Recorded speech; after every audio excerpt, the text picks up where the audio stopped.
Welcome to the Bright SCIdea How-To Series. The Bright SCIdea Challenge is an annual entrepreneurship competition which invites students to bring a bright idea out of the lab into the world. I am Cláudio Lourenço from Team Brazil Antimicrobials. We were the first runner-up in 2019, and we had an awesome business idea, an antimicrobial toothbrush activated by light, because toothbrushes are dirty. This year, our finalists are pitching ideas in health and well-being, agri-sciences and energy, and we can't wait to see how they get on.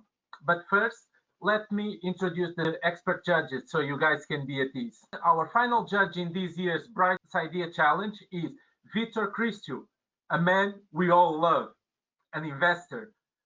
Throughout his career, Victor raised and channeled millions of pounds into new technologies and business ideas in areas such as artificial intelligence, Internet of Things, quantum technologies, autonomous sciences, therapeutics, medtech diagnostics, digital health and genomics, a well-diverse investor with a sharp eye for business.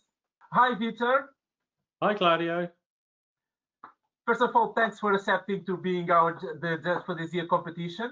What is your best tip for turning innovation into a profitable business, and how important is profit? So, interesting question. So I think, first of all, turning an innovation into a business is a challenging subject. And the very first thing you need to check is there really a business? A lot of people work on ideas that they think might be great businesses, but actually there's no business there at all. So what you need to check right from the start is that, do people actually want the kind of thing that you're inventing? Is there a use for it, or is it just an academic pursuit? So testing the market and understanding what the real business opportunity is the most important thing. I think profit will come afterwards. Long term, you have to have a profit. Long term, the profit is what drives the growth in the business, and profit is what helps you fund your business through. It's the cheapest way to grow your business, but profit can be a long way away from when you're starting a very deep technology or life science business. So what you need to check in life sciences, what is the unmet need, and in business and tech, what's the problem you're trying to solve, and who's prepared to pay money to have that problem solved?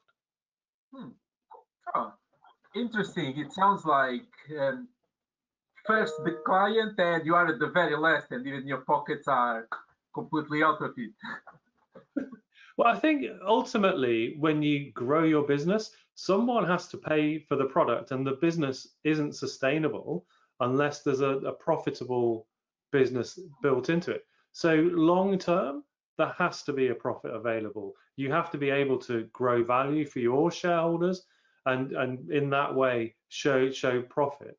But that doesn't necessarily mean that profit is the first thing you should look at, especially if you're interested in drug discovery. It's understanding the unmet need and understanding how am I going to address a market and how big is that market, and then understanding who in the market is going to pay for the product. But profit is actually quite a long way away from where you'll be initially, but you need to make sure that long term there's a possibility, or not a possibility, there's a certainty that you're absolutely going to make a profit in the long term. Short term, it's all about gaining traction. Okay, a lot of passion, I see. What are the requirements for taking an innovative product into the market? Can you just market an idea? No, I think it's a complex question to answer, but when you're marketing, you market the product, and the idea isn't a product, right? So an idea is just what it says. An idea is an idea on a piece of paper or a prototype in a lab. It's not a product. And in order to go to market, you need to have a product, or you need to have an idea of how you're getting to a product.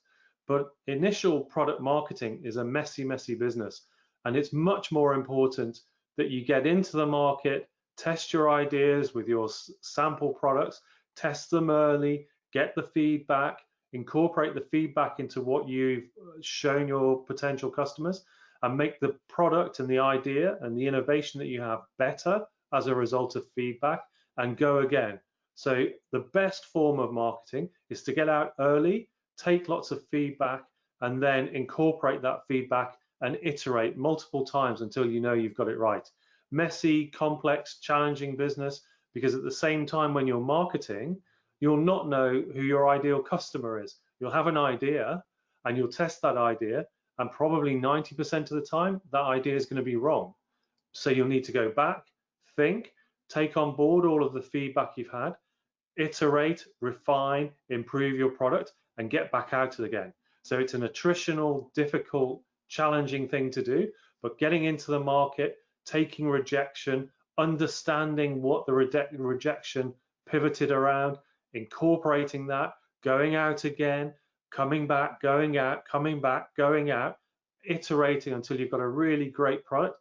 That's the way you get into market successfully.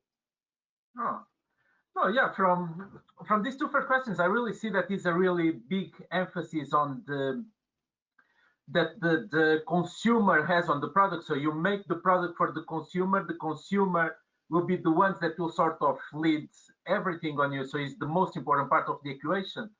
Am I right? I mean, that's absolutely right. So the clue's in the name, right? Consumer. So the consumer is going to consume your product, and they've got to want to consume your product, right? In order for you to be able to sell, they've got to want to buy, consume, use the drug, use the technology, use the antimicrobial toothbrush. They've got to want to have and feel that their life has been improved by using your product. It's not a theoretical game starting a business. It's a very contact related, getting in and understanding the consumer and understanding what they want and trying to give them what they want. Okay. Yep, thank you very much.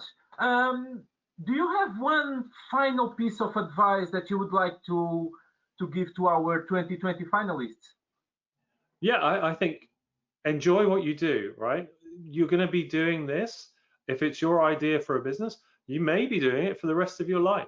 You've got to enjoy what you do. So if you enjoy what you do, naturally, you're going to deliver the best possible outcome. So enjoy what you do. Don't be dispirited. Don't be put off by people telling you that they don't like your product. Don't be put off by people saying that it's too expensive or there's not a need right now. Ask why. So you're asking lots of questions. Just why, how, who, when, what. Just ask all of these questions that can help you build a better product or a better thing. Get out, enjoy it, and just enjoy being an entrepreneur and growing a big business. Okay, thank you very much. Thanks to all expert judges for this year's Bright SCIdea Challenge. Find out more about this year's final at soci.org/brightscidea and come and join us in this exciting final. You have until the 5th of November to do so. You don't want to miss it.